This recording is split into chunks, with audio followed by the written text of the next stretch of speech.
Maybe the most meaningless event out there. It was played at Aloha Stadium in Hawaii. This was from 1980 through 2016. At that point, it was actually okay. That's when it was great, BJ. Yeah. It was fun. It was. That's why. I mean, that's really that. Is that all that? That's the only thing that matters. I hear you. Give the players something they actually want. That's true. And really bolstered the economy. Just a great backdrop, cool-looking stadium. I used to enjoy it a little bit back in the day, but in 2009 and 2014, it was not there, as we know. Then in 2017, the league moved the game to Orlando and played it before the Super Bowl to encourage some additional media fans and players to attend. Now the league is trying a new ploy, since that one didn't work either, announcing yesterday that this year's Pro Bowl is going to be played in the Raiders' new stadium in Vegas, which is set to open in a couple of months, inbounds, out of bounds. The NFL moving the Pro Bowl to Vegas will significantly increase the popularity and interest in the event. Inbounds, BT, without a doubt. And here's the reason why. From a player's standpoint, when you got selected to the Pro Bowl, you wanted to go to Hawaii. Most people had never been. Maybe you'd gone because you were on a previous Pro Bowl roster. But you go because it's an unbelievable experience. You see the beauty of Oahu. Sometimes you jump over to the other islands as well. You bring your family. Like, the challenge was, can I not spend as much money? This is literally what we did. And spend as much money as they're paying me to be here. Because you bring so many people, you party all night, you charge everything to the room. It's just unbelievable. The game Get those really... Mai Tais flowing. Oh, my, you have no idea, BT. The game didn't matter. The game didn't matter. No. I mean, it did, but it didn't matter. And so the fact that it was a horrible product, it was like, who cares? I mean, half the guys were hungover come game day. Yeah. And so when you moved it to Orlando, it all of a sudden became like a... Orlando's great for Disney World with your kids, but it's not an adult destination. Hawaii was an adult destination if you wanted to go surfing, if you started doing whatever. It was also a family destination to go to the beaches and stuff. It was the perfect mix. And then they messed it up going to Orlando, where it's landlocked, the weather was terrible, it rained half the time. Yep. Moving it to Vegas is the perfect anecdote for what has been ailing it. Just some fun again, and I think the players are going to embrace it. They're not going to opt out as much as they had been in Orlando, inbounds. I totally agree. You know, I don't know that they could do. I don't know that they could really do anything to make it a must-watch. No, they never will. Exactly. But they can do some things to make it a must-attend, and this is a pretty good step in the right direction. I mean, listen, if almost all these guys play golf at this point, so you go out there, right. You want to play Shadow Creek, you want to play Bally High, you want to play Winds Track, do whatever you want. You want to gamble all night and roll the dice, do it. You want to have, a suite and have 30 people over and just party till the roosters come up, do it. Absolutely inbounds. Plus, the stadium is sweet. It's just going to look. This is a win-win. Smart move by the NFL. I agree. Ben Simmons, as we know, high expectations after being taken first overall by the Sixers back in 2016 out of LSU. However, while he's shown a lot of flashes of brilliance, averaging 16 and 8 and 8 over his career, he has missed some time with injuries, and he's really yet to develop the three-point shot. That we know. That is. That is nowhere near. Oh, my God. This week, head coach Brett Brown spoke with our friend Chris Mannix at SI about Simmons' return from a back injury, this saying, quote, is he going to be 100%? I don't expect that, but I think he's going to be available, end quote. Right, not exactly emboldening Sixer fans to go out and make plans for the championship parade. No. Inbounds, out of bounds. Considering his expectations, Simmons has been a disappointment thus far in the NBA. I'm going to say out of bounds, BT, because I think his expectations are exactly where he is. He hasn't grown that much, but I can't say he's a disappointment. Rookie of the year, he's actually a really good small point, whatever you want to call him in the post, because he often operates down there.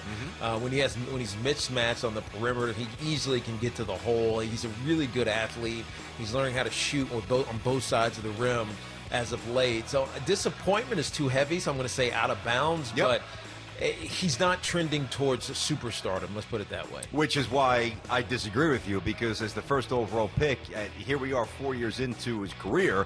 He didn't play the first year, we get that, but you should absolutely be well beyond trending towards superstar status. Did you think he was going to be a superstar coming out of LSU? But that's not the point. They did. They took him first overall. Doesn't matter what I think. Yeah. You know what I mean? Yeah. Listen, But no, he didn't shoot threes at LSU. We documented this. So they didn't make the post. They didn't make this tournament, man. I know. And they declined the NIT. The NIT. They said thanks, but no thanks. I think it's unrealistic to go back to 2016 and say, well, he's going to morph into this and he's going to become this type of player when there was no evidence that, in the laboratory of college basketball, where especially on a team that wasn't good, you're allowed to do whatever you want. So yeah, maybe the expectations were a little unrealistic. But the reason I say inbounds here is because his greatest weakness is he is not, forget about getting better, he's not even attacking them. He's ignoring them. Not even trying. And that's a problem because that is a great impediment toward being great. Listen, I mean, I'll give you a little example, all right? Stupid example, but it makes sense. So we both, I went to the range today, hit golf balls, right? So I'm trying to really get good or get functional. And for whatever reason, when I have a wedge in my hand, right, 100 yards, whatever it might be, I get this little hitch, almost like, not Charles Barkley, God forbid, but I never hit the ball in the air. I always scull it. So what do? I work around it, and I hit an 8-iron, listen, from like 90 yards, and I run it on the ground. Sometimes it works great. Sometimes it's horrendous. What if there's water in front of you? You're dead. The point being, if you don't address your weakness, you will never be good. Yeah. So until I learn to get that wedge in the air without being nervous and without thinking too much, I'll never be good. Stop trying to watch it. You just want it to, beautifully float like Phil Mickelson. I really do. Phil's still hitting bombs. I know the point being, you've got to attack weaknesses. If you want to be great, I mean, come on. So he is good. He ain't great. My answer is inbounds. As the NBA prepares to return on July 31st, the league's announced the deadline for players to opt out will be next week on June 24th. The league also announced the implementation of an anonymous hotline for players to call. But just listen to this. An anonymous hotline to call to report any bubble violators, such as leaving campus or not following health protocols. I mean, that is just asinine. Yeah. I guess it protects them, but inbounds, out of bounds. Players will use the hotline to rat out other players violating protocols. I'm going to guess out of bounds for this one, BT. Yeah. I think guys are going to let other guys do what they want until one of them gets them sick, and then that's when it gets ugly. But they're not the gonna, Jazz. Exactly. They're not going to. Yeah, exactly. That took a while. If it even is still healed, I don't think it is. Fully. I think it's getting there, but it's there. It's a little raw. It was ugly for a minute there, so I'm going to say out of bounds with this one. I don't think they're going to rat out their fellow players. Come on, you think about this. Use common sense. These are young guys with a ton of money. Yep. A lot of them are married, and some of the ones who are don't really care. Whatever, live your life. I'm not judging, although I am, I guess. And these guys are going to look to have companionship. It is what it is. Yeah.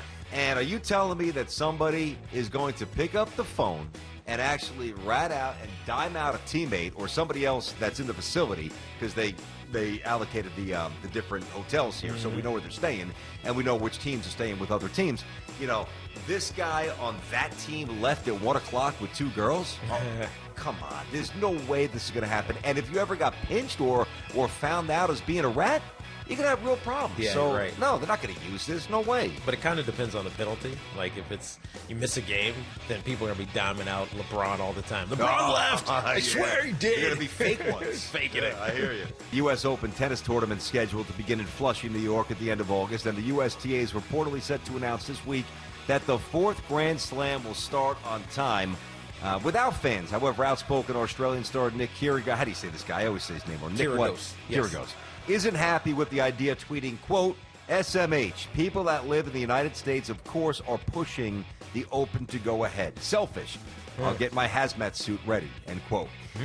All right. Well, the good news for him, he's not going to be around very long if he plays the way he usually plays, so he could just pack half a suit. It is like really good. He just kind of jerks around. Well, that's what I mean. Yeah. It is irresponsible, like he derails himself. He's talented, exactly. There's no doubt. That's what I meant. It is irresponsible for the USTA to hold the U.S. Open in 2 months. What do you got? In or out? I'm going to say out of bounds. I don't think it's irresponsible because we know that, tennis, kind of like some of these other sports where you're just naturally social distanced.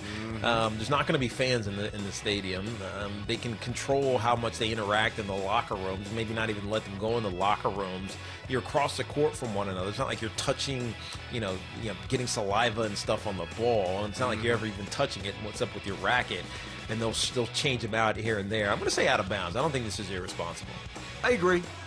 Obviously, when you serve, it'll be in one hand before you go up and get it. But yeah, I mean, they'll throw new balls in play. Listen, the answer is out of bounds. I think it would be not irresponsible, but maybe slightly irresponsible to cancel it. Now, you could always change things. I mean, you go on with it. You could always. I know it would create a logistical nightmare. I understand that, but give it a shot. Implement protocols. Be vigilant in how you police them, and hope for the best. Tune in next time for another edition of Inbounds or Out of Bounds with Tiki and Tierney.